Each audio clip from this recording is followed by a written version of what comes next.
మా అబ్బాయి Mailpalli Jogendra BMT operation కోసం మేము బెంగళూరు వచ్చాము. 3 నెలలుగా ఇక్కడే ఉన్నాం. 54 రోజులుగా బాబు ఐసీయూలో ఉన్నాడు. ఇక్కడే ఐసీయూ లోపల ఉన్నాడు. బాబుకి చాలా కాంప్లికేషన్స్ వచ్చాయి, ఇన్ఫెక్షన్స్ అవి.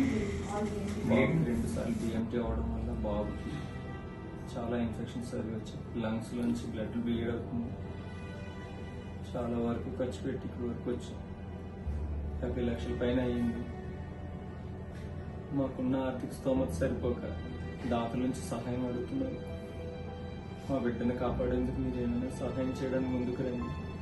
ప్రస్తుతానికి బెంగళూరు నారాయణ హృదయ హాస్పిటల్లో బాబు ఐసీయూలో ఉన్నాడు. 54 రోజులుగా హాస్పిటల్లోనే బాధలు పడుతుంది. బాబు మంచి చెస్ ప్లేయర్. బాబుకి నేషనల్ ఇంటర్నేషనల్ చెస్ ప్లేయర్గా రేటింగ్ 2 రేటింగ్ టోర్నమెంట్గా రేటింగ్ సాధించాడు. చాలా తెలివైనడు.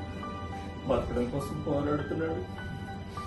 ఇప్పుడు స్పృహ లేకుండా ఐసీయూలో 4 రోజులుగా ముక్కులోంచి నోట్లోంచి రక్తం. చాలా దారుణంగా ఉందండి బాబు పరిస్థితి. 2 రోజుల్లో పంపించేస్తానన్నారు సార్. అండి ఇన్ఫెక్షన్ సడన్ గా వచ్చింది. చాలా తల్లడెక్కిపోతున్నాడు నా కొడుకు. చాలా తల్లడెక్కిపోతున్నాడు నా కొడుకు. నోట్లో నుంచి ముక్కులో నుంచి బ్లడ్ ఆగట్లేదు. దయగల తాతలు మనకు సాయం చేయండి సార్. దయగల తాతలకి సాయం చేయండి సార్. బ్రతకాలన్న ఆరోటం చాలా ఎక్కువ అందడికి. హాస్పిటల్ రిపోర్ట్స్ బాబు తాలూకు అన్నీ కూడా మీకు ఆధారాలు పెడతాం సార్. దయచేసి మీరు ఇవన్నీ నిజమో కాదు తెలుసుకున్న తర్వాత మాకు ఏదైనా సహాయం చేయండి.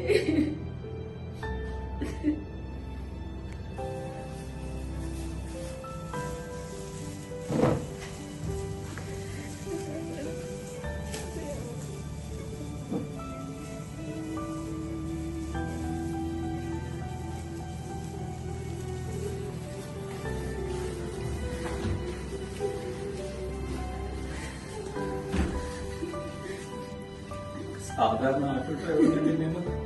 నాకున్న ఆర్థిక స్తోమత సరిపోవట్లేదు.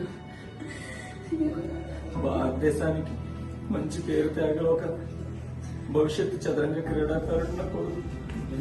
ఆయనకి ఏదైనా ఇప్పుడు కనుక కాపాడకపోతే మాకు లేదండి. మాకన్నీ ఆడి దయచేసి బాబు కోసం మీరు ఆలోచించండి. ఇప్పటి వరకు ఎక్కడో దగ్గర అప్పులు చేసి 20 లక్షల వరకు కట్టారు. కానీ ఆపరేషన్కి 2 సార్లు ఆపరేషన్ అవ్వడం వల్ల